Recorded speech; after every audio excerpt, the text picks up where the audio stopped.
Bismillahirrahmanirrahim.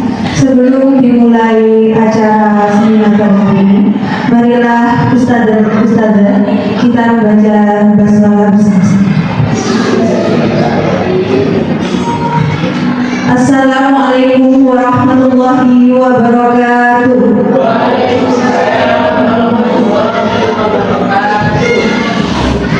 Sebelum memulai acara ini, yang kami hormati Bapak Imam Turmuzi AMPD sebagai fasilitator, yang saya hormati Ahmad Jauzar MPD sebagai pengajar praktik, dan yang saya hormati Kepala Sekolah SD Integral Al-Hakim Sunnah Ustaz Ramli SPSI, yang saya hormati Ustaz dan Ustazah SD Integral Al-Hakim yang telah hadir pada acara hari ini. Yang saya hormati juga para narasumber pada hari ini, yaitu Ustaz Ramli SPSI dan Ustazah Ami Widiawati SPD. Pertama-tama, marilah kita panjatkan puja dan puji syukur atas kehadiran Allah SWT. Dalam kesempatan hari ini kita dapat hadir di tempat ini dalam keadaan sehat walafiat. Acara hari ini yaitu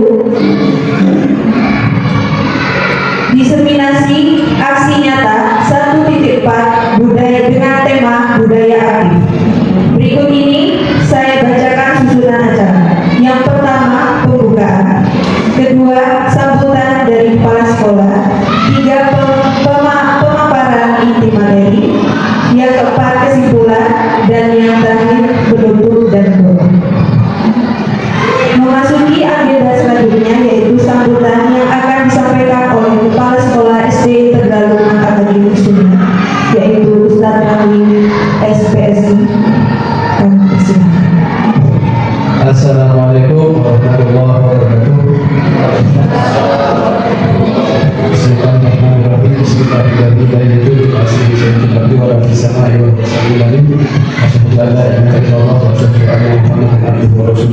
Allahumma sholli ala sayyidina Muhammad wa ala sayyidina Muhammad. La hawla wa la quwwata illa billah. Amma ba'du. Teman-teman guru yang saya hormati, pertama bersyukur patutlah kita haturkan kepada Allah Subhanahu wa Ta'ala karena masih diberikan kesempatan untuk hadir mengikuti update pengetahuan. Yang kedua, selalu berharap Allah semoga masih dan tetap berdoa kepada Nabi Muhammad SAW.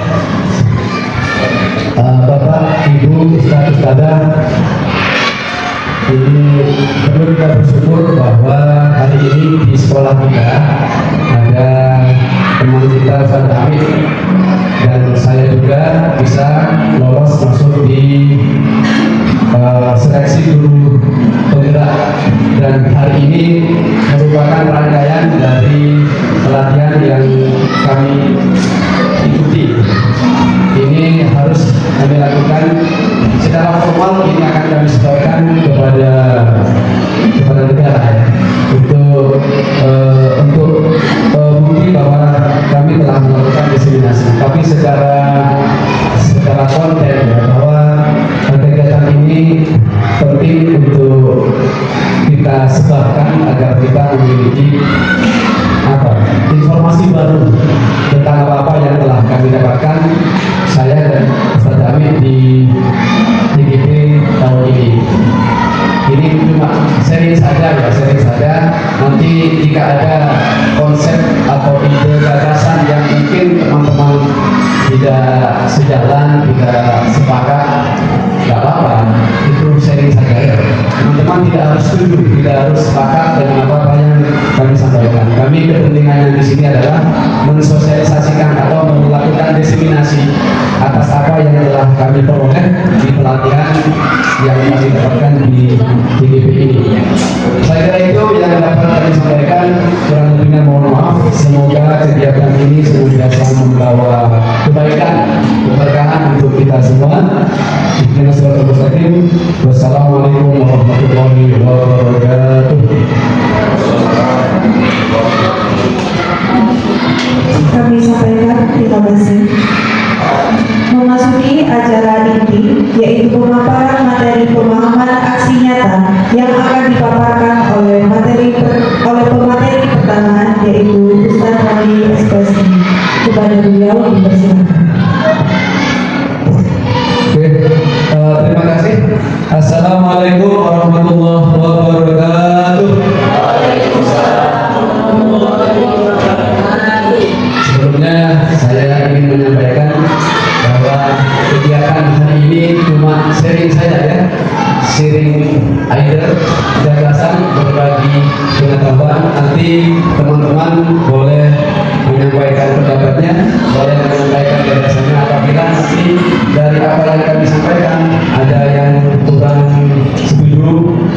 Ini konsep dan ilmu itu sifatnya relatif, bukan universal. Sekarang benar, besok bisa salah. Dan teman-teman masing-masing kita saya yakin punya pengalaman yang berbeda. Bahkan ini ada Ustaz Sudesno yang sudah pernah ada di SD Malang, pendidikan SD Anak Soleh. Nanti barangkali ada apa yang bisa dia sampaikan, nanti mungkin bisa disampaikan di sini. Bapak Ibu semua, teman-teman guru yang saya hormati, pada kesempatan kali ini kami akan melakukan aksi nyata. Aksi nyata ini adalah wujud konkret kami bahwa kami telah menerapkan apa-apa yang telah kami dapatkan selama TGP ini yang berlangsung sekitar 2 bulan. 2 bulan ini masih panjang perjalanannya sampai bulan Oktober. Ya. Dan ini memang harus mengatur waktu dengan baik. Ini saya sebenarnya di awal itu sudah agak bingung antara baik atau tidak, karena memang khawatir tidak bisa membagi waktu kalau saya tidak membagi waktu terkait dengan program-program sekolah yang telah direncanakan, khawatir terbengkalai. Tapi memang ini adalah pembelajaran untuk saya agar bagaimana saya itu bisa mengatur waktu dengan baik. Oke, saya yang pertama ini akan menyampaikan tentang penyebaran pemahaman disiplin positif. Tapi sebelum itu biar tidak tegang ini saya yang jago bikin es krim gitu ya. Kita mulai ini dengan es krim dulu ya. Es krim dulu. Kira-kira apa es krimnya? Oke, 1, 2, 3, 4, 5, 6, 7. Benar ini, 22 ya. Coba silakan semuanya berdiri. Berada pada mana? Ini memang pendidikan andragogi itu seperti ini. Pendidikan sekolah orang dewasa. Bukan pedagogi, andragogi. Oke. Nah, ini adu ketangkasan ya. Adu kecepatan. Kecepatan siapa di antara teman-teman yang memang cekatan dalam langsung menunjukkan sikap. Iya, matematika. Ini matematika. Insya Allah enggak ada ini ya. Matematika perkalian. Perkalian. Tapi dengan apa namanya? Tingsut ya. Kalau kan selama ini kalau tingsut kan menggunakan gunting, batu ya. Seperti itu. Kita ubah dengan perkalian matematika, tapi sejumlah panjang kita masing-masing ini langsung apa istilahnya coba ya kita lihat ya. Misal kita rebutan saja yang cepat itu yang menang, nanti yang menang lebih depan. Kita akan dengan contohnya ya. Misalnya begini, saya contohkan dengan kalau Bami ya, saya dengan Bami kita cepat-cepatan. Siapa di antara kita yang paling pintar? Yang kritik akan kita ya. Contoh ya, ini langsung tebak apakah saya atau yang dua. Contoh 5 10 Paham ya? Ya. Lagi-lagi.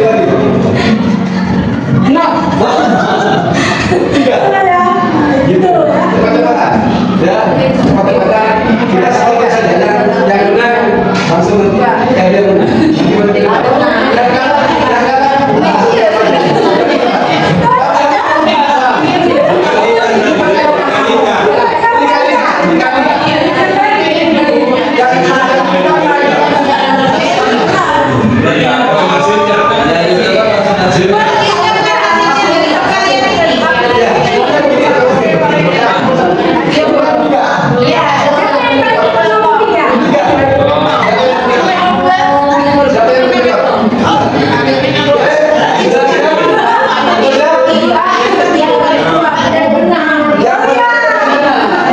yang paling tepat dan benar.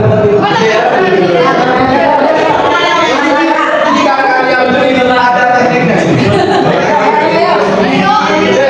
Saya mulai dari yang ketiga ya. Ya. 1, 2, 3.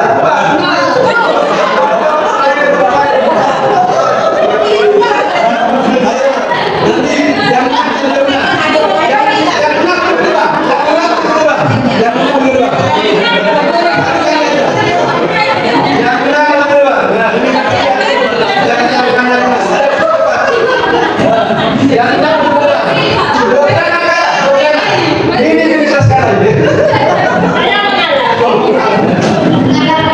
Pengalaman berenang. Oke. Kita adu yang berenang. Kita adu. Sudah, dua-dua, sudah. Sudah, ayo kita yang kemarin dengan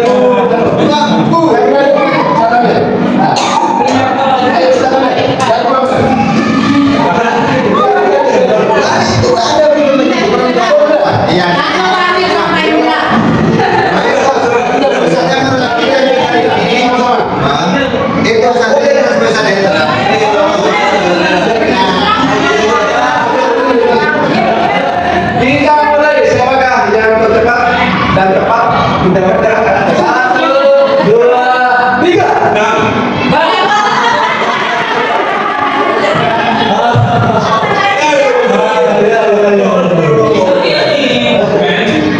Ya, silakan duduk dan kita lihat siapa yang menang. Tinggal dua.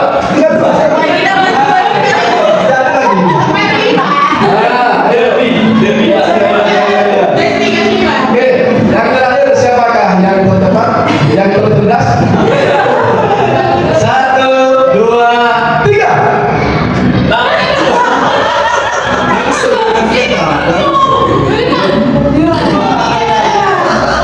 Ya.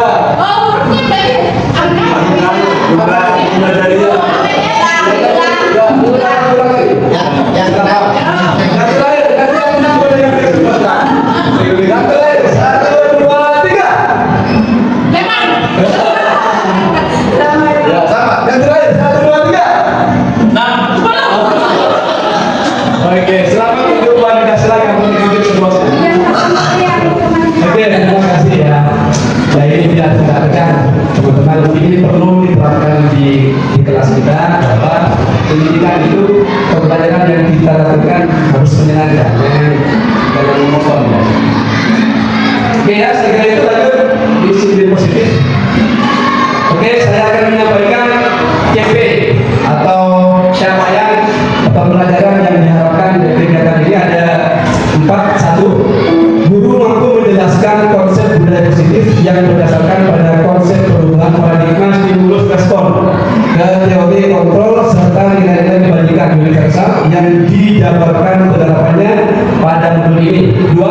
Guru mampu menjelaskan konsep makna disiplin yang 16 hukuman dan penghargaan, 5 kebutuhan dasar manusia, restitusi dengan 5 posisi kontrol guru serta segitiga restitusi dan menerapkannya dalam ekosistem sekolah yang aman dan berpihak murid.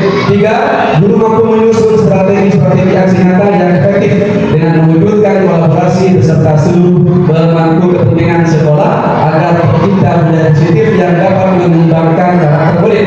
4. Guru mampu menganalisis secara efektif dan kritis penerapan budaya positif di sekolah dan mengembangkannya sesuai sesuai kebutuhan sosial dan murid.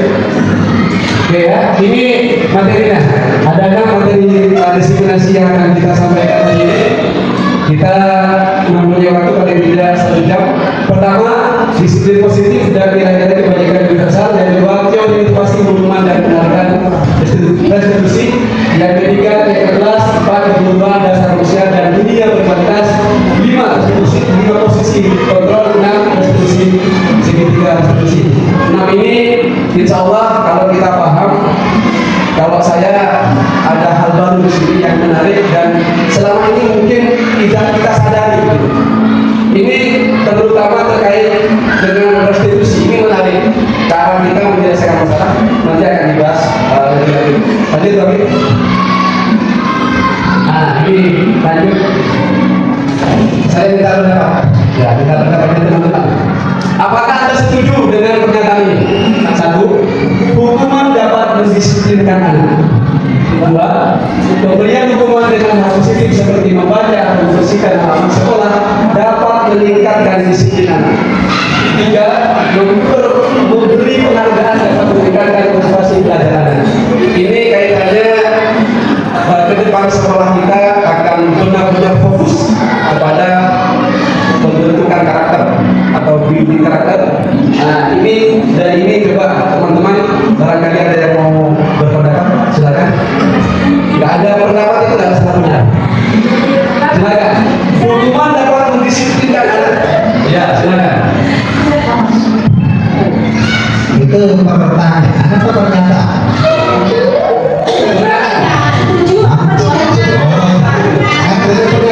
Oh itu pernyataan ya, karena pernyataan berarti tinggal dinyatakan atau tidak.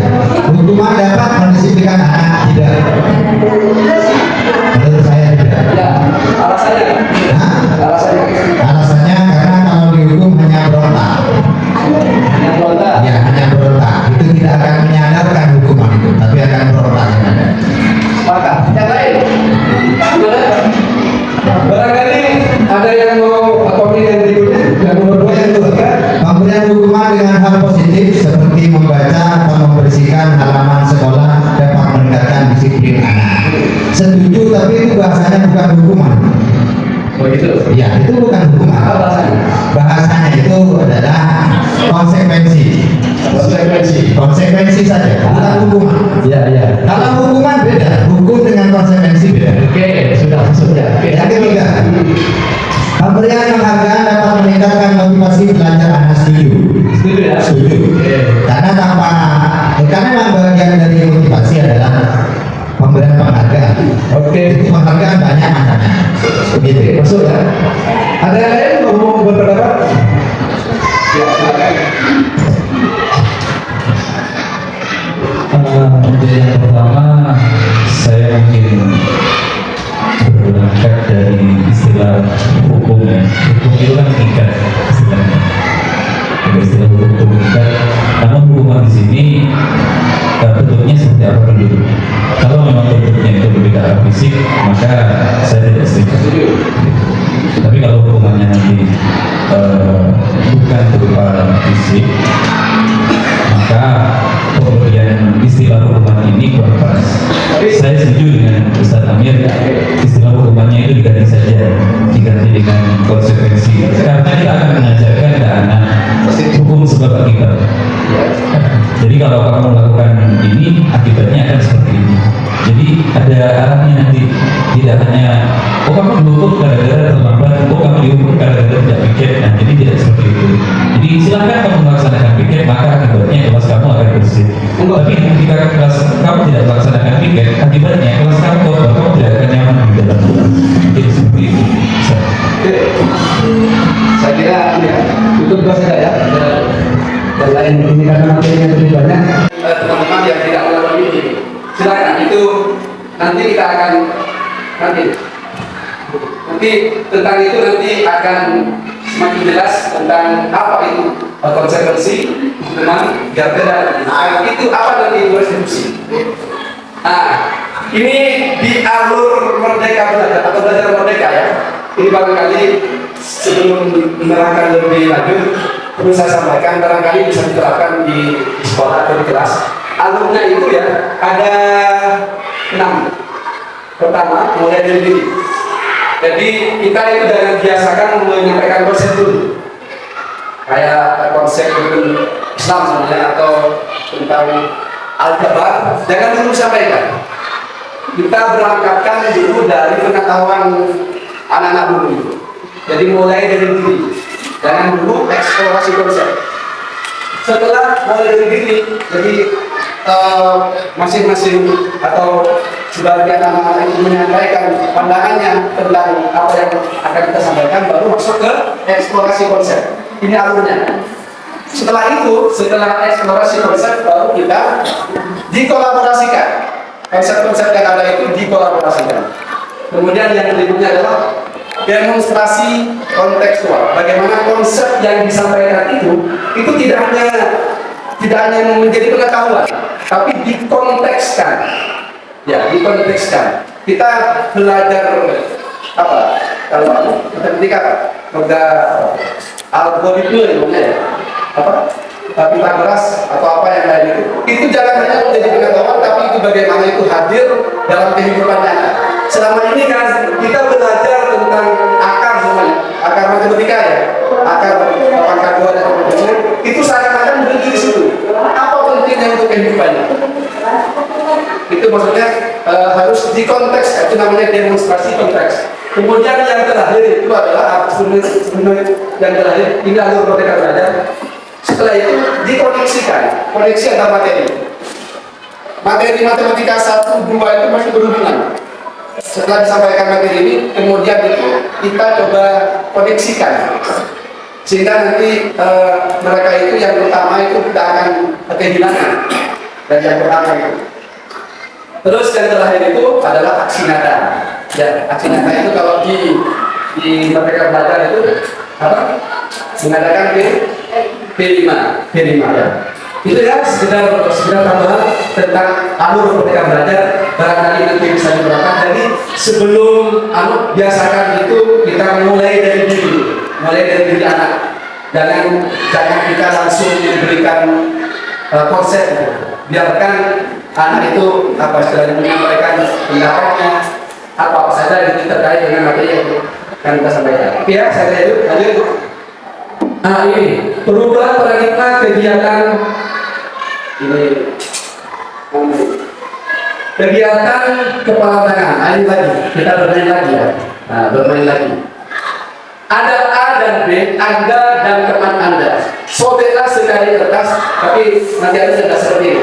Sobeklah sekali kertas yang tuliskan benda atau sesuatu yang sangat berharga untuk Anda. Letakkan di salah satu tangan Anda dan genggam benda atau sesuatu tersebut dengan segala daya. Buatlah sebuah panah.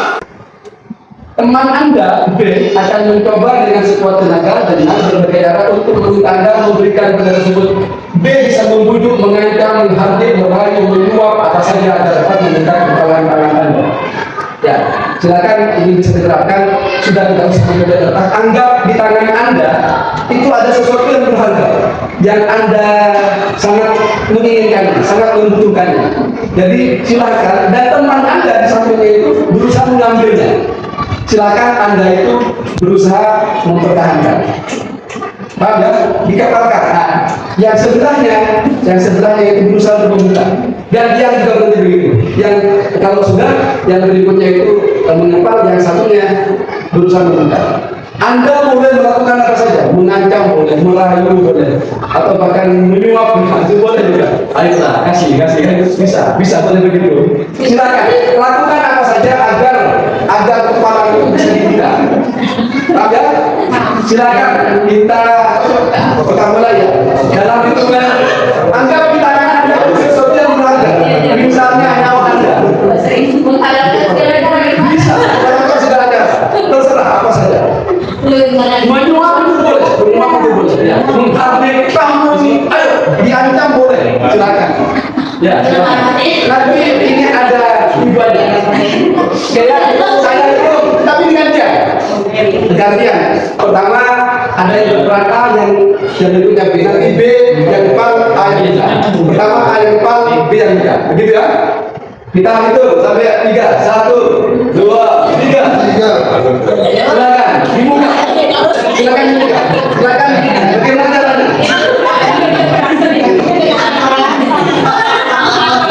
Silakan. Sudah, gantian yang berikutnya. Gantian yang berikutnya. Coba dia.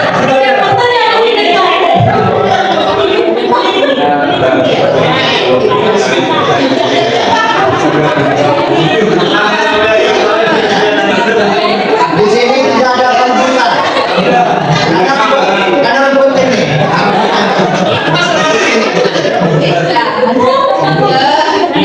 Oke, sudah ya. Dari simulasi tadi itu ada 3 pertanyaan. Ada 3 pertanyaan. 1, apakah Anda atau B membuka kepalan tangan Anda? Kalau iya, mengapa? Ya. Mengapa? Mengapa? Anak penting. Oh, Kalau ini tadi tidak dibuka. Mengapa tidak dibuka? tidak tertipu. Oh, tidak tertipu. Saya memakai trik gunting dari Ya, pakai tali sebelah. Ya, jadi ada yang berhasil membuka, ada yang tidak bisa membuka. Kalau yang ini seperti ini bisa membuka. Bisa. Yang ini berbagai cara, makanya itu saya tanya menarik langsung teks ini. Akhirnya dikasihkan juga Pak. Tidak seperti ini. Dibuka juga akhirnya. Mau damai. Punya Lebih Ya, intinya begitu. Intinya bahwa tangan teman kita itu bisa dikepal, bisa apa istilahnya tidak bisa dibuka ataupun bisa dibuka. Kira-kira siapa yang menjadi kendalinya? Dan menjadi kendalinya siapa? Apakah teman sampingnya atau diri kita sendiri? Pak Amir berhasil membuka yang Ustadz Hilal tangannya. Apakah memang yang kendalinya ada di Ustadz Amir atau memang Pak Hilal sendiri? Hah? Kendalinya siapa? Yang mengendalikan, oke ya. yang mengendalikan ini dua-duanya karena mau damai. Ya. Aslinya. Saya yakin Ustaz Amir. Terakhir, barangkali memang Ustadz Hilal membuka itu, Ustadz Amir itu dibuka karena memang kita aman. Ya, sebenarnya saya nggak mau buka. Cuma ini kok bisa kasihan, bisa tidak enak, bisa karena disogok kan seperti itu. Akhirnya ya sudah lah gitu. Ya seperti itu. Secara prinsip yang mengendalikan, yang menjadi kontrol untuk itu semua adalah diri kita, bukan orang lain. Ya, walau bagaimanapun caranya kita ini guru ya memaksa murid-murid kita untuk seperti apa yang kita inginkan tidak akan pernah bisa. Kalaupun bisa dia mau menuntut kita itu karena mungkin tidak enak dengan kita terpaksa, dan itu pun bersifat kadang sementara. Hanya berada di institusi, ketika di rumahnya sudah sifat aslinya. Ya, itu tidak bisa. Kita ini secara, kalau dalam bahasa William itu mengatakan itu ilusi. Kita orang dewasa mampu memaksa anak-anak itu ilusi. Guru bisa mendekte, bisa mengatur orang siswa itu ilusi. Bahasanya seperti itu. Artinya apa? Itu hanya apa? Bukan yang sebenarnya. Aslinya anak-anak itu mengikuti kita, mengikuti apa yang kita inginkan, bukan karena dia ada dalam kontrol kita, tapi memang anak itu mau berkompromi dengan kita. Ya itu ya. Nanti akan dijelaskan oleh Ustaz Amit tentang apa itu restitusi ya. Nah ini, siapa sesungguhnya yang memiliki kontrol? Ini stimulus respon ini adalah teori behavioristik ya. Contohnya itu Pak Prof, di mana dulu itu kita ini diibaratkan dengan anjing gitu. Contoh percobaannya itu ada anjing dikasih makan, terus menggunakan waktu dan bel itu ketika bel berbunyi, itu apa? Anjing itu biasanya berdiam karena sudah menggunakan stimulus respon. Kalau sudah ada stimulus, itu aja langsung respon. Itu logika apa? Logika behavioristik. Tapi lain dengan teori kontrol. Teori kontrol itu pokoknya jangan dosen ya. Ini lebih manusiawi. Ya, coba stimulus respon, kita mencoba mengubah orang agar berpandangan sama dengan kita. Tapi kalau teori kontrol, kita berusaha memahami pandangan orang lain tentang dunia. Yang kedua, perilaku buruk dilihat sebagai suatu kesalahan. Tapi kalau teori kontrol, semua perilaku memiliki tujuan. Berbeda. Anak-anak itu melanggar, anak-anak itu tidak tertib di sekolah, di kelas, itu pasti punya tujuan. Pasti punya tujuan. Nanti akan disampaikan. Ada 3 tujuan saja. Terus orang lain bisa mengontrol saya. Hanya Anda yang bisa mengontrol diri Anda. Jadi kalau Anda beranggapan bahwa saya dikendalikan oleh saya, ya, bahwa teman-teman dikendalikan oleh saya, itu salah. Yang mengendalikan diri Anda adalah Anda, bukan saya. Itu teori kontrolnya.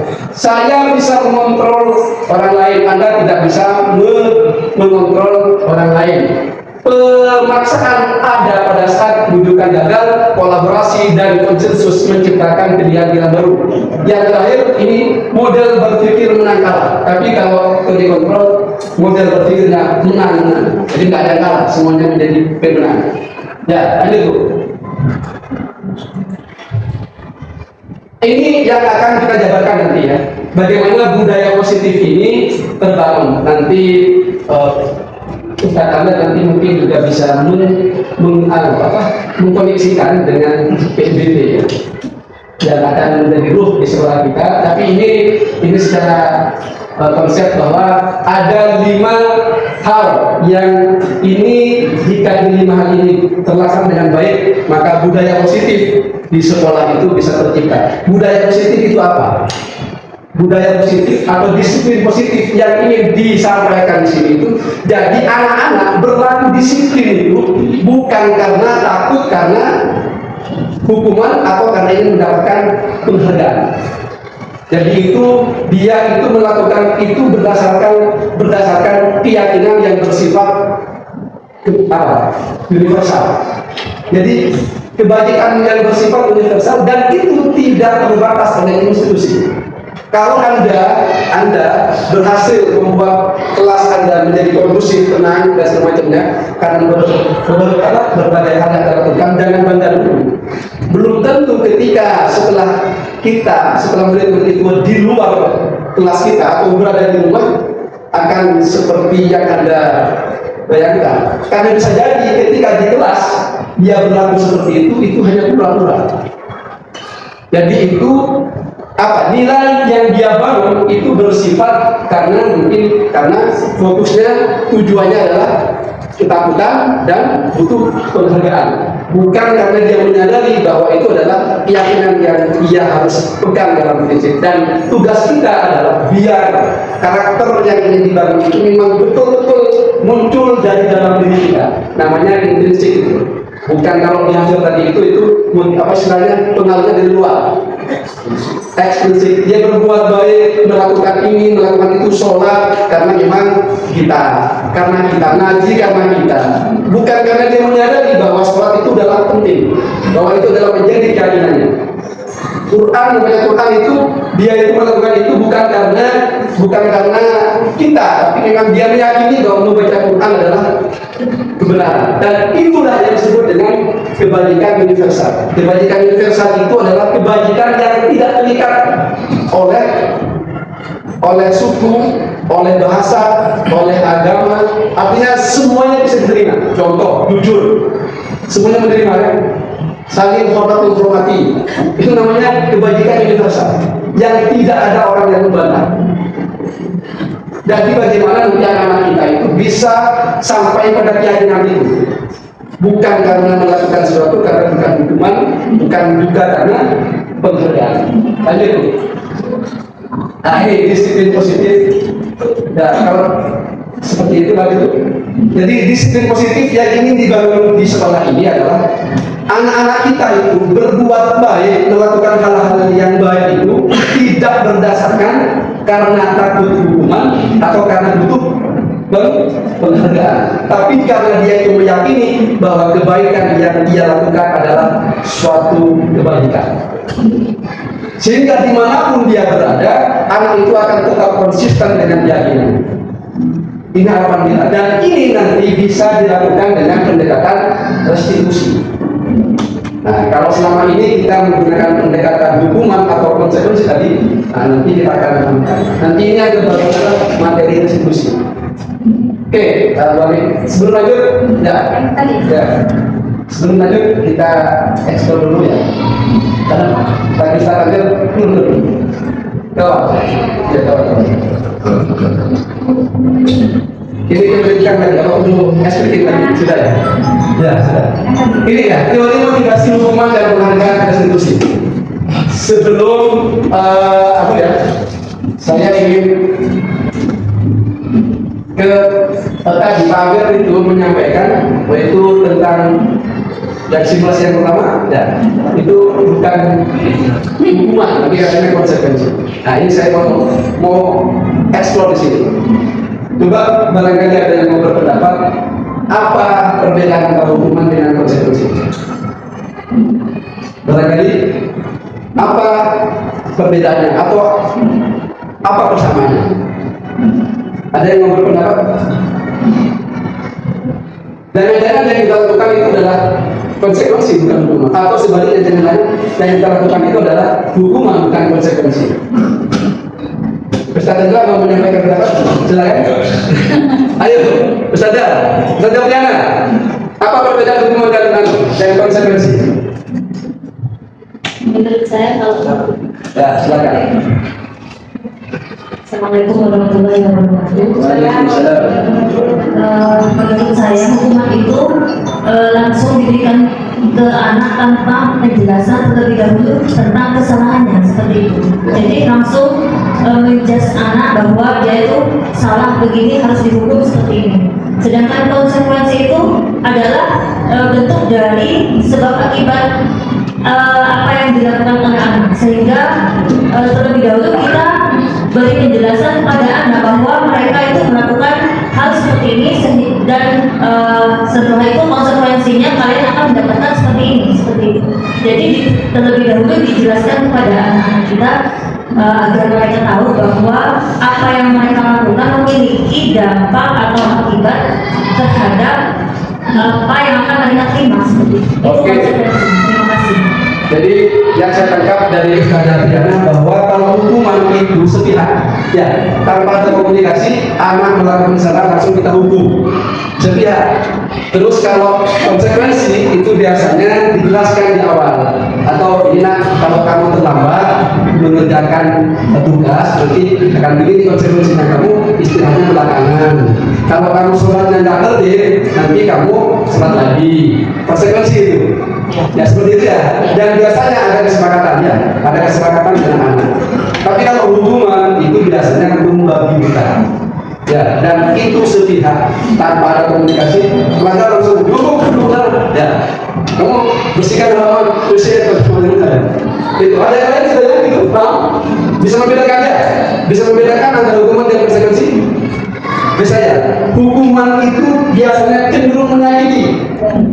Cenderung menyakiti baik, tapi bukan fisik besar. Kalau bahasanya siapa itu? Kita itu yang lebih sakit adalah sakit itu di sini.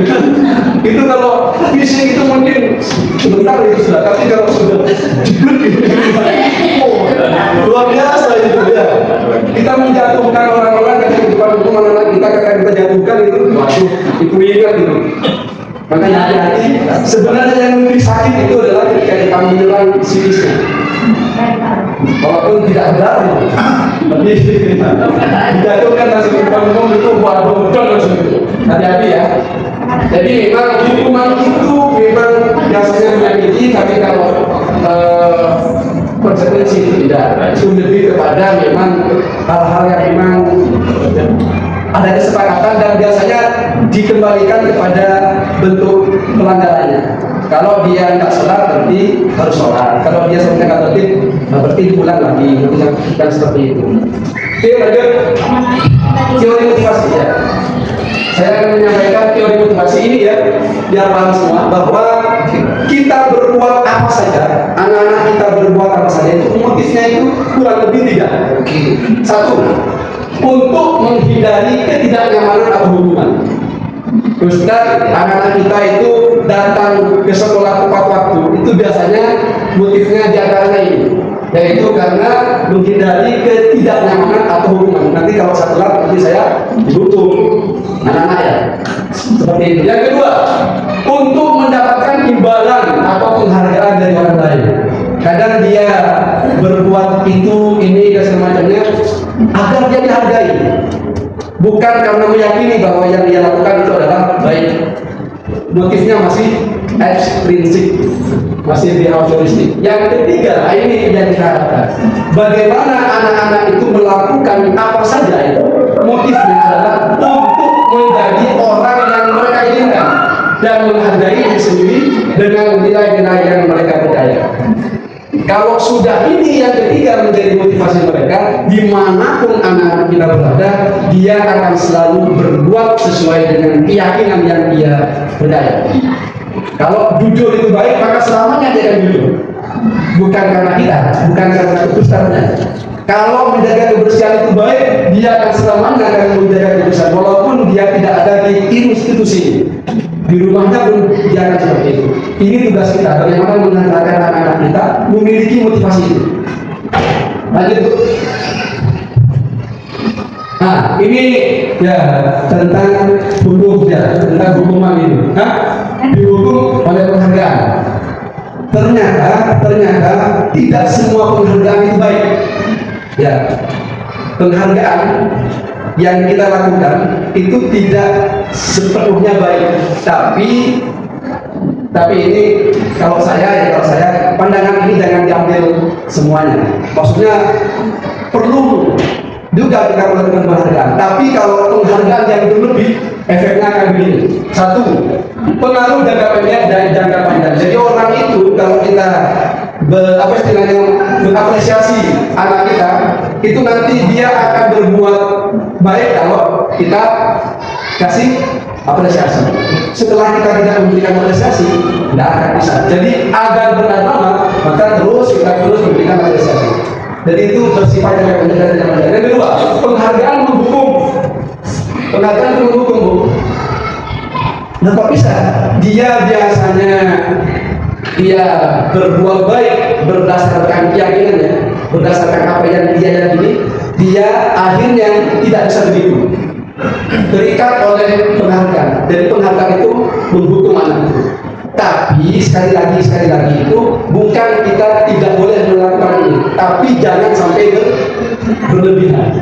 Kalau sampai berlebihan ini, maka dia akan selalu tergantung dengan ini, tergantung untuk selalu ini dihargai, sehingga dia melakukan hal baik itu karena itu. Kalau dia tidak dihargai, dia tidak akan melakukan itu maksudnya.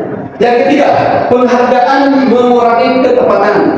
Terus dan penghargaan tidak efektif, penghargaan merusak hubungan. Lanjut, penghargaan menurunkan kualitas, penghargaan mematikan kreativitas, penghargaan mengurangi motivasi intrinsikTapi sekali lagi konsep ini tidak sepenuhnya kita terima itu. Jadi yang saya tangkap di sini adalah penghargaan yang berlebihan. Tapi kalau bisa kita memang membiarkan anak-anak kita itu ya istilahnya sesuai dengan keyakinan yang dia yakini. Lanjut. Perbedaan hukuman dan konsekuensi ya, perbedaan hukuman dan konsekuensi. Sesuatu yang menyakitkan harus terjadi kalau dihukum. Mesti kalau dihukum itu motifnya kita itu ingin menyakiti gitu. Ingin menyakiti itu biasanya yang dominan itu. Kalau kita itu yang dominan di kita itu ingin menyakiti. Terus yang kedua itu adalah sesuatu harus terjadi, tidak menyakiti. Yang kedua membuat anak sakit maupun fisik ataupun hati dalam waktu yang lama. Terus yang konsekuensi membuat anak merasa tidak nyaman dalam jangka waktu pendek. Anak membenci kedisiplinan, anak menghargai disiplin, paksaan setulus anggapan menyesuaikan dengan segala macam. Intinya antara konsekuensi dan hukuman lebih bijak kita menggunakan konsekuensi. Ya, konsekuensi. Lanjut. Sudah? Nah, ini sekarang ini yang kau sertakan. Artinya ini memang tidak mudah menerapkan ini. Jadi kalau bahasa saya ya, hukuman itu nanti yang terakhir itu pendekatan restitusi gagal, konsekuensi gagal semuanya. Maka yang terakhir nggak apa-apa kita kasih hukuman, tapi motifnya bukan untuk menyakiti, ya tetap kita kasih apa gitu. Restitusi itu apa? Proses menciptakan kondisi bagi murid untuk memperbaiki kesalahan mereka, sehingga mereka bisa kembali pada kelompok mereka dengan karakter yang lebih kuat. Ini harapan kita itu. Jadi sekali lagi anak-anak itu melakukan sesuatu itu bukan karena ingin dipuji, bukan karena dia takut hukuman, tapi karena dia menyadari bahwa itu baik sesuai dengan apa yang dia yakini. Itu yang disebut dengan restitusi. Ya, itu saya kira untuk materi selanjutnya tadi kalau sudah selesai. Ya, saya kira itu ya, karena waktunya saya lepaskan ya. Sebelum lanjut dari sini, sebelum ke Bali, barangkali ada yang mau didiskusikan? Ya. Saya menarik restitusi. Dan di motivasi itu tadi kan, motivasi itu kan yang nomor 3 poinnya. Tapi sampai di situ juga kan hanya sekedar jadi anak-anak, karena tanpa ada sebuah bagaimana caranya untuk memberikan itu. Nanti ada. Oh, nanti ada caranya. Jangan-jangan itu jadi hanya jadi anak-anak. Jadi kalau kita jadi anak-anak kan itu layak ya. Tidak terbang-terbang. Makanya ya mesti ada langkah-langkah yang harus kita lakukan untuk mencapai itu. Yang kedua, itu kalau tadi di penghargaan itu kok tidak pernah muncul sepertinya penghargaan bagian dari motivasi. Sepertinya ada muncul di sana bahwa penghargaan itu bagian dari motivasi. Apakah memang itu bukan bagian dari motivasi penghargaan? Sementara dalam teori berislam saja, dalam teori berislam itu penghargaan itu sudah dilakukan dalam bentuk langkah untuk kepada motivasi, sehingga orang beribadah pun dalam beragama itu karena sudah ada penghargaan yang akan diberikan, itu mungkin bagian dari motivasi. Oke, Ada. Nah, ini. Ya, jadi yang menanggapi yang pertanyaan kedua, ya, kalau nanti yang pertama nanti akan kita sampaikan. Oh, ada nanti. Ya karena saya penasaran. Ya, kalau yang terkait dengan penghargaan, itu ada di motivasi kita berbuat itu ada 3. Yang pertama, menghindari ketidaknyamanan atau hukuman. Yang kedua, untuk mendapatkan imbalan atau penghargaan. Jadi kadang kita beribadah, sholat itu untuk surga. Itu motivasinya. Yang pertama, kita beribadah menyembah kepada Allah karena takut neraka. Yang baik seperti apa? Yang baik yang ketiga, kita beribadah bukan karena surga, bukan karena neraka, tapi karena Allah. Nah, gitu. Ini rupiah kalau seperti itu. Jadi itu yang akan kita lakukan kepada anak kita. Bukan imbalan, baik itu yang bersifat iman kita itu. Nanti pada akhirnya begitu, harapannya kita akan seperti itu. Jadi penghargaan itu tidak ada di teori motivasi, dan itu motifnya mesti itu. Paham ya? Bahwa kita, anak-anak kita, saya dan teman-teman semua pasti itu melakukan itu sesuatu tidak akan lepas dari 3 hal tadi. Apakah karena takut, tidak ketidaknyamanan, atau karena butuh imbalan atau penghargaan, atau karena memang kita menyadari bahwa yang kita lakukan itu adalah keyakinan yang sesuai dengan hati dan keyakinan. Keyakinan jelas. Nah, ini, halo semuanya ya. Ini materi saya dan terakhir dari sini buat ini. Peraturan yang ada di sekolah kita ini ya, yang ada di sekolah kita itu, bagaimana bisa lahir menjadi keyakinan jelas. Kita memiliki tata tertib yang banyak itu ya, yang banyak itu tidak hanya menjadi pandangan. Nah, bagaimana itu tatib yang ada itu kita kita jadikan itu sebagai keyakinan kelas. Contoh, saya sampaikan begini, ilustrasinya, kalau setiap pengendara wajib memakai helm, kira-kira apa tujuannya? Untuk keselamatan. Dan kedua, waktu pandemi semua orang dianjurkan memakai masker. Apa tujuannya? Nah, keselamatan, kesehatan, ya, kesehatan. Kalau yang pertama itu keselamatan. Ya, sama. Yang pertama kita disuruh memakai itu biar kita selamat. Yang kedua kita disuruh memakai masker biar kita sehat. Ini sama juga selamat. Selamat. Ya. Jadi selamat dan sehat itu keyakinan kelas. Itu keyakinan yang harus kita sampaikan. Jangan sampai anak-anak itu menerapkan peraturan itu ya. Itu hanya menerapkan saja tanpa dia tahu apa maksudnya. Jadi nanti ini akan disampaikan begini oleh tetapi bagaimana membuat keyakinan kelas itu sehingga itu anak-anak itu memang oh ini tidak sesuai dengan keyakinan saya.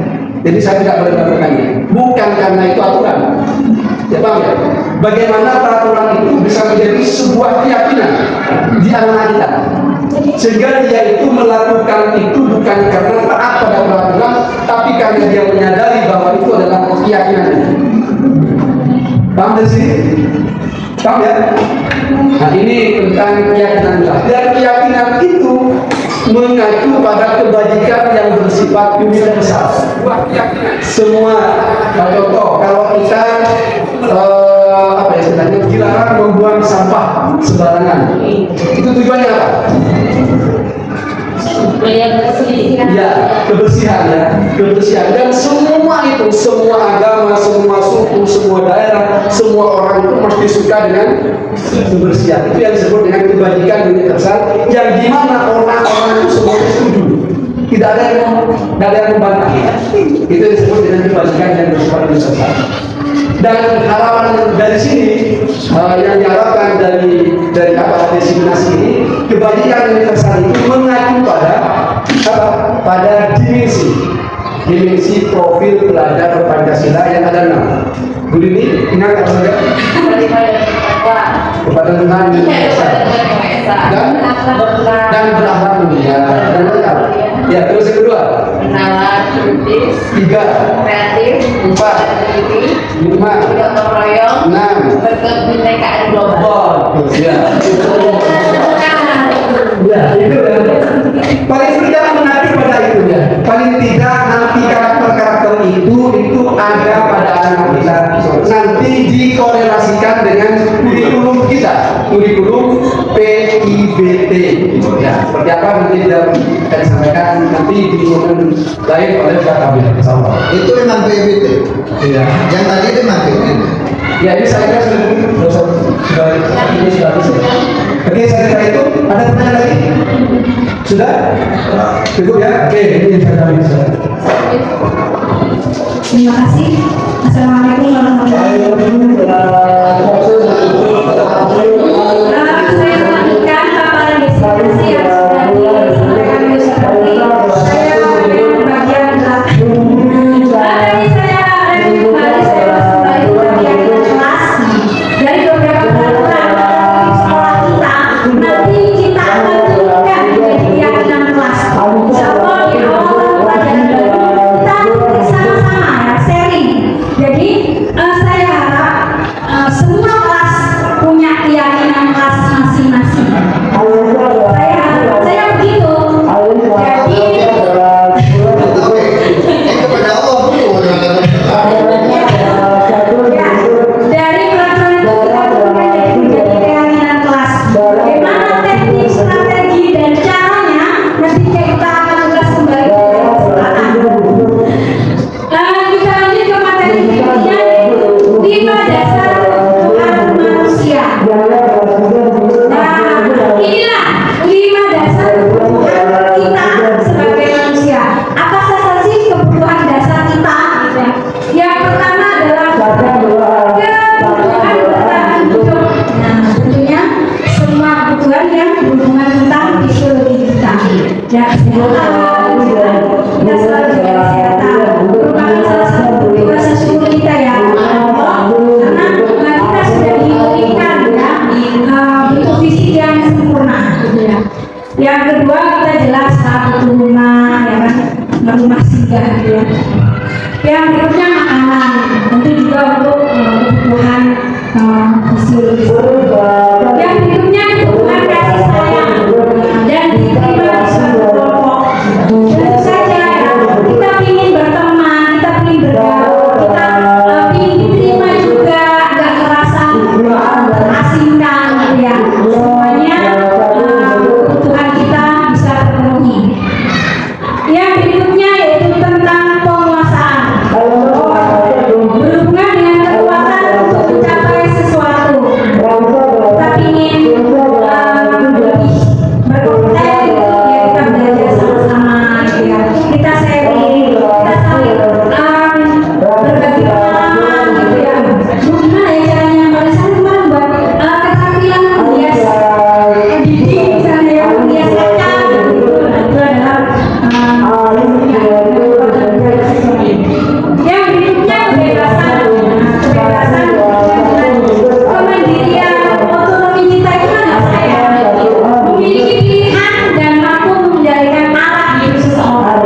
Karena kita sudah punya kebebasan, tapi kebebasan yang tidak mutlak. Karena sebebas-bebasnya kita masih berhubungan dengan kebebasan orang lain. Yang berikutnya kesenangan, nah, kita butuhlah kesenangan ya, my time gitu ya. Kesenangan ya, ngobrol dengan teman, kita kerjaan bareng-bareng gitu ya, kita makan bersama, itu memang perlu gitu ya untuk kesenangan kita bermain, ngobrol-ngobrol, tertawa bareng dengan teman. Salah satu kebutuhan dasar kita, memang itu adalah kebutuhan dasar dari diri kita. Nah, jadi kesimpulannya ya, dari kebutuhan-kebutuhan itu, seluruh tindakan manusia memiliki tujuan. Ketika kita mendapatkan apa yang kita inginkan, sebetulnya kita sedang memenuhi satu atau lebih kebutuhan kita. Jika kita atau mungkin kita yang melakukan sesuatu perbuatan yang bertentangan dengan nilai-nilai kebajikan atau melanggar peraturan, sebenarnya kita gagal memenuhi kebutuhan dasar kita. Tadi sudah sempat disampaikan oleh Syafroni, ada cuplikan kalimat tadi di awal bahwa kalau kita sudah melanggar, terlambat misalnya, atau bermain di kelas sampai memecahkan apa yang dipasangi, misalnya merusakan atau menendang bola sampai memecahkan kacanya mati, itu ada salah satu kebutuhan mereka yang belum terpenuhi. Jadi mereka gagal memenuhi kebutuhan dasar. Kebutuhan dasar apa? Nah, itu nanti akan lebih jelasnya. Nah, tadi sudah diulas juga tentang kontrol dan teori kontrol. Kita sebagai guru juga punya 5 posisi kontrol. Apakah kita sebagai penghukum, suka menghukum dikit-dikit, kamu terlambat, sudah di luar kelas saja, ya kan? Atau membuat rasa bersalah, kamu kok begitu ya? Kamu gak kasihan ya sama orang tuamu, sudah capek kerja, kamu di sekolah cuma main-main saja.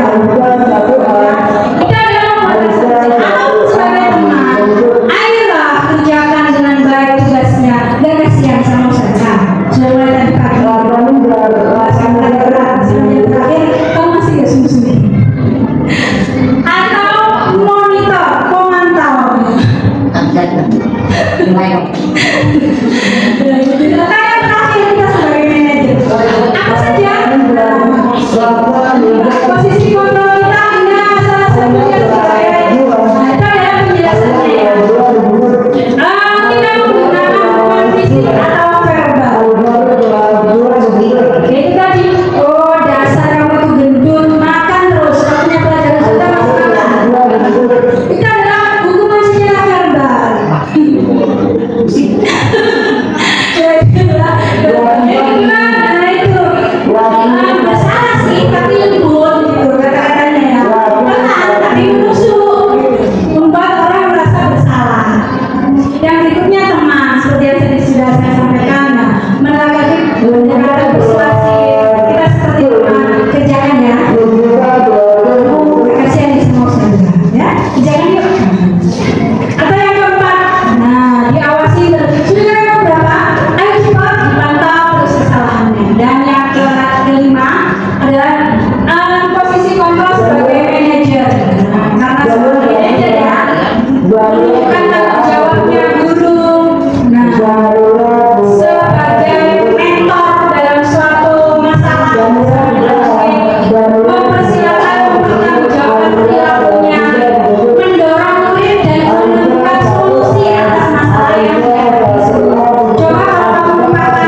Nah, posisi yang paling diharapkan ya dari kalau kita mengacu pada restrukturisasi adalah posisi manajer.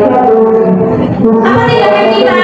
Murid itu diajak untuk menganalisis kemampuan dirinya maupun orang lain yang ada di sekitar. Terus kalau kami apa konsekuensinya jadi dalam yang lain terganggu kan? Di sini pendekatannya bukan pada konsekuensinya saja, tapi berkolaborasi dengan murid memperbaiki kesalahan yang ada. Seorang manajer akan berkata apa yang kita yakini, keyakinan kelas apa yang sudah kalian langgar, padahal sudah tertulis tuh di kelas kita, keyakinan kelas kita. Jadi seolah-olah bukan kita yang menghukum, tapi keyakinan yang sudah mereka sepakati bersama. Nah, restitusi seperti yang tadi memang sudah dibilang, di dalamnya ada yang namanya segitiga restitusi. Segitiga ini bagian dari penyelesaian masalah dari yang namanya restitusi. Guru yang berperan sebagai manajer menggunakan segitiga restitusi dalam menyelesaikan masalah. Segitiga restitusi ada 3 tahapan atau langkahnya. Yang pertama, menstabilkan identitas. Yang kedua, validasi tindakan yang salah. Dan yang ketiga, menanyakan keyakinan.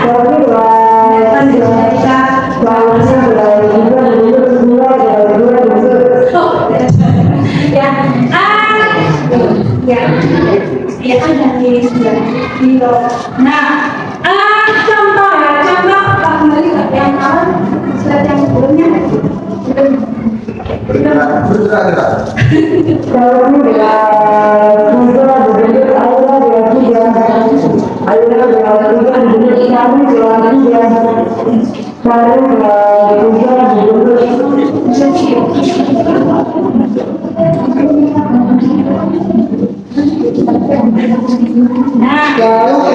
Nah, saya kembali ya. Menstabilkan identitas. Nah, seolah-olah di sini bukannya tidak berbuat salah, cuma kita menghargai pandangan. Contoh, Ustazah tahu kok semua orang itu pasti punya salah. Itu adalah contoh. Jadi seolah-olah dia itu ketakutan banget kalau menghadapi kita. Itu adalah hal yang wajar kok dilakukan. Untuk menstabilkan identitas. Yang berikutnya, validasi tindakan yang salah.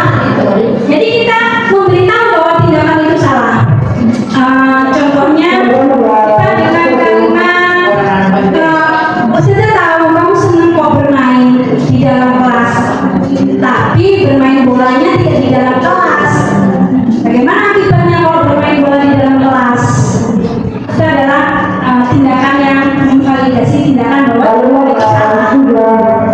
Yang berikutnya, keyakinan kelas. Keyakinan kelas apa yang sudah kalian lakukan? Karena kita sudah membuat kesepakatan, membuat keyakinan kelas.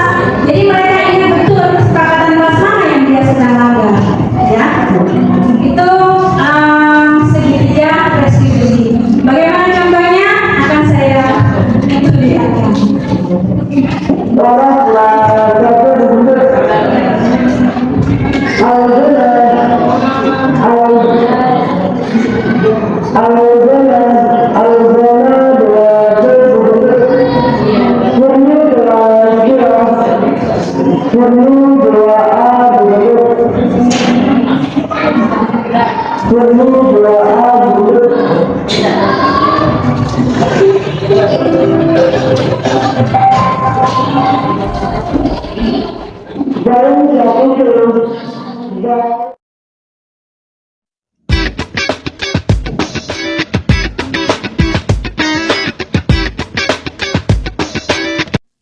Saya mau keluar dulu ya.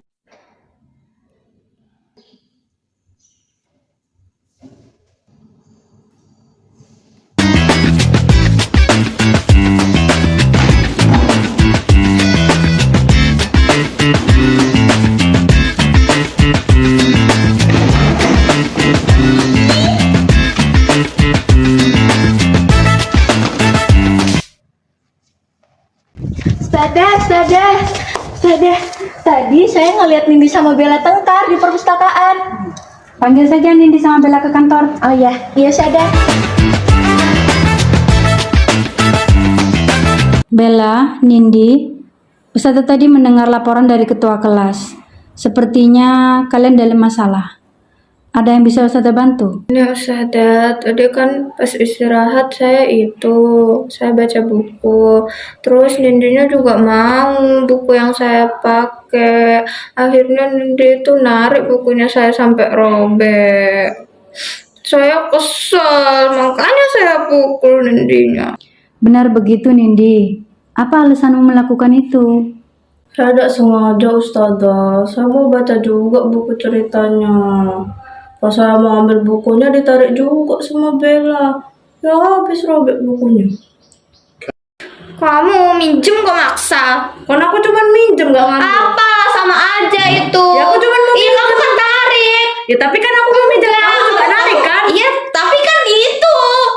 Salah aja kenapa sih? Apa sih kamu juga salah kok? Kamu yang mau itu. Mukul lagi. Sudah. Ustazah di sini bukan untuk mencari siapa yang salah, tapi berpikir sama-sama untuk menyelesaikan apa yang bisa kita lakukan bersama. Bella, Ustazah tahu kamu marah dan jengkel sama Nindi, tapi tidak ada cara lain yang lebih baik selain memukul Nindi. Sekarang kita bicara tentang keyakinan kelas. Apa yang kita percaya? Yang mana yang belum kalian tunjukkan? Kita harus menghormati orang lain, Ustazah. Nah, kalian ingat betul tentang kesepakatan kelas kita. Apakah sikap kalian tadi sudah mencerminkan sikap saling menghormati? Nindi, apakah kamu bersedia memperbaiki kesalahanmu terhadap Bella? Bella, hal apa yang bisa dilakukan Nindi untuk memperbaiki kesalahannya?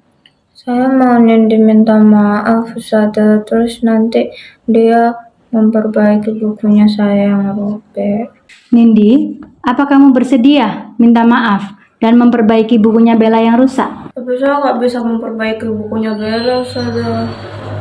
Gimana kalau dilem aja? Nindi, kalau bukunya cuma dilem, akan mudah lepas kembali. Bagaimana kalau bukunya dibawa ke toko fotokopi? Nanti di sana akan diperbaiki. Baiklah, Ustazah. Bella, aku mau minta maaf. Aku udah mau ulangin lagi. Iya, Nindi, aku maaf.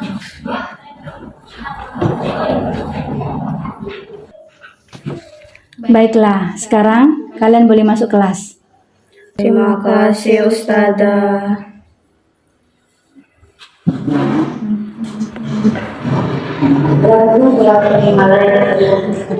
Salam.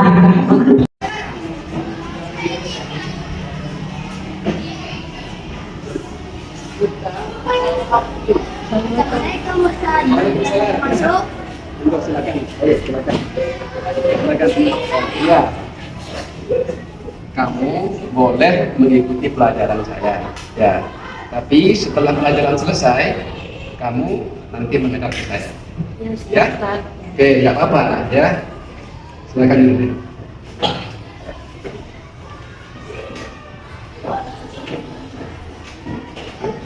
Ya, kita lanjut ya, yang lain. Lanjut.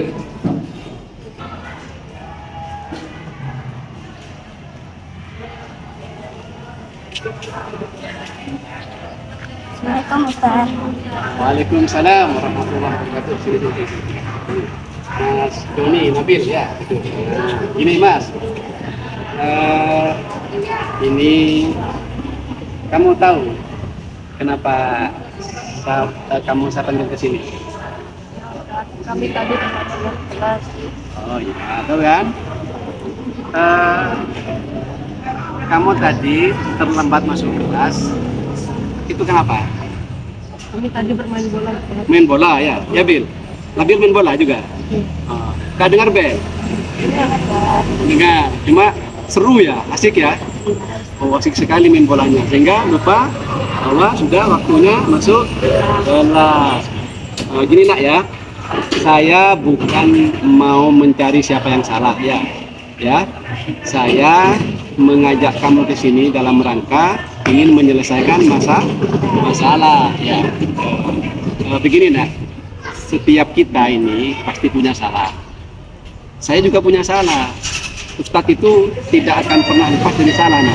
Pasti, saya juga manusia. Tapi saya dalam rangka menyelesaikan itu, ya, saya ingin mengajak kamu berdiskusi, ya. Kita akan sudah punya keyakinan kelas, ya. Kalau menurut kamu perbuatan kamu tadi yang tidak segera masuk kelas, apakah itu sesuai nggak dengan keyakinan kelas kita? Nggak sesuai kan? Oke, tidak sesuai itu tidak sesuai dengan keyakinan kelas yang kita buat bersama. Padahal kamu sendiri loh yang buat. Ya, inilah kira-kira apa yang tidak sesuai dengan keyakinan kelas itu? Kita harus menghargai orang lain. Oh ya, bagus. Kalau kamu? Kita harus menghargai diri kita sendiri. Iya, dengan kamu tidak segera masuk kelas, ya, kamu itu tidak menghormati Ustadz. Ustadz sudah ngajar, kamu masih main, ya. Yang kedua, kamu juga tidak menghargai diri kamu sendiri, nah, ya. Kamu itu gara-gara kamu sibuk bermain, kamu akhirnya tidak mendapatkan materi secara utuh dari awal sampai selesai, ya. Oke, sekarang begini. Untuk kedepannya siap enggak untuk lebih baik? Siap ya? Siap untuk tidak terlambat lagi? Siap ya? Siap. Siap? Siap. Oke, saya doakan semoga Allah senantiasa memampukan kamu untuk ke depan bisa masuk kelas dengan tertib. Siap ya? Siap. Oke, saya kira itu nak ya. Saya tidak ingin bicara panjang lebar. Kamu sudah tahu kesalahan kamu dan kamu siap memperbaiki. Itu adalah hal yang luar biasa. Saya sangat berharap kamu itu berkomitmen bahwa kamu itu akan benar-benar berubah. Siap ya? Siap. Oke, saya kira itu. Silakan. Sudah makan ini? Sudah makan? Makan siang? Oh ya, ya. Sudah. Silakan kembali ke kelasnya. Salam. Waalaikumsalam warahmatullahi wabarakatuh. Ya, nah itu adalah salah satu contoh ya, salah satu contoh bagaimana cara kita menangani sebuah kasus. Ketika kita ada sesuatu yang benar, kita stabilkan identitasnya, kita stabilkan emosinya. Kemudian yang berikutnya validasi tindakan yang salah. Itu kan,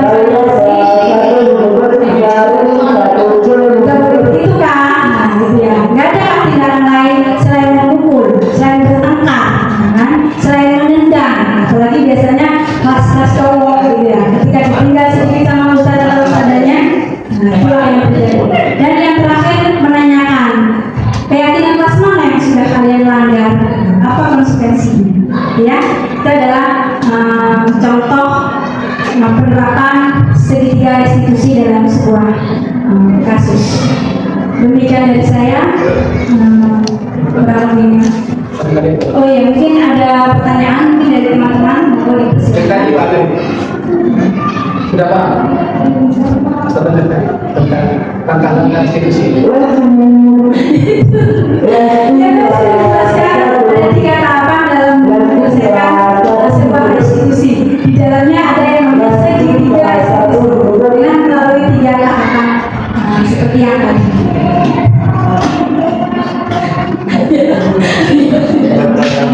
Ya, sudah ya. Ya, sudah, terima kasih atas paparannya. Jadi kesimpulannya kita bisa menerapkan disiplin positif di sekolah dengan keyakinan kelas dan penyelesaian masalah penerapan segitiga restitusi. Itu saja dari saya. Saya selalu lagi kepada Wassalamualaikum warahmatullahi wabarakatuh. Waalaikumsalam warahmatullahi wabarakatuh. Terima kasih kepada dua pemateri hebat kita pada hari ini. Semoga ilmu yang telah kita semua dapatkan pada hari ini